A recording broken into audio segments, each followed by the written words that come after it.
Buteref webale kubanga otraba nkubuzaako omulabi wa Big Brother Uganda. Tuyina sister channel yaffe bagiyita SK7 Media, pose atene public media. Genda yo subscribing, liking, sharing, commenting, olikawo baka tujaba tukwasaganya mpola mpola.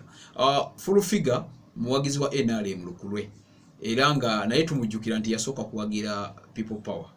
Kale nno yakusitudde ebintu mu njega yogeno gye tulimu. Yasitudde ebintu n'abitwala n'agenda ekamoja. Omukyala mumujjukira omukyala gwe bakuba, omukyala oyo gwolaba bamukuba Emiggo, abapoliisi yamukuba Emiggo juzi wano we bali bagoba abantu mu kibuga. Nemukuba Emiggo gye nyini. So full figure yagenze n'agamba omuntu ono kamuwe, n'amuwa omukyere, n'amuwa abuwunga, n'amuwa sukali, n'ayogerako naye gyali. Mungeremu obendala full figure webale nnyo webale ddala. Abantu bwe bati yazzeemuko ku maanyi n'addamuko ku ssuubi oba oliawo kubanga kati oyo abadde yakoowa nga yakoyera ddala nnyo.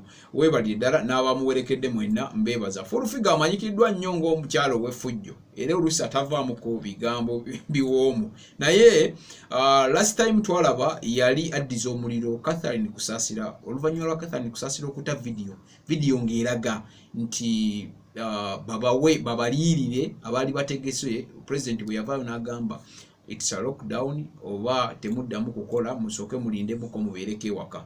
N'avaayo ate kati muyimiriza ebivulu tewali kola biki batuwe obuyambi ffe abategesi b'ebivulu.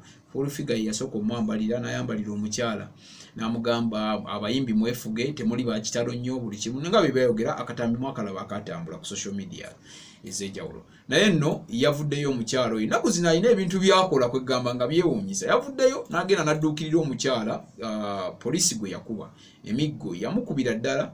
Naye tugenze okukinoonyerezaako ko nga full figure akikoze nga ye era akutte ssente ze n'agenda n'asasula omukyala n'amusasulira ebyetaagisa n'abantu ab'enjawulo awo abamuliko mpola mpola n'agamba yes kakati full figure ayina engeri gy'akolamu ebintu bye. Weebale nnyo weebalire ddala full figure tukwebaza newankubadde nti ebintu banaye tubijjemu ebyobufuzi. Embeera eriwo kati si ya byabufuzi, embeera eriwo yakuyambagana.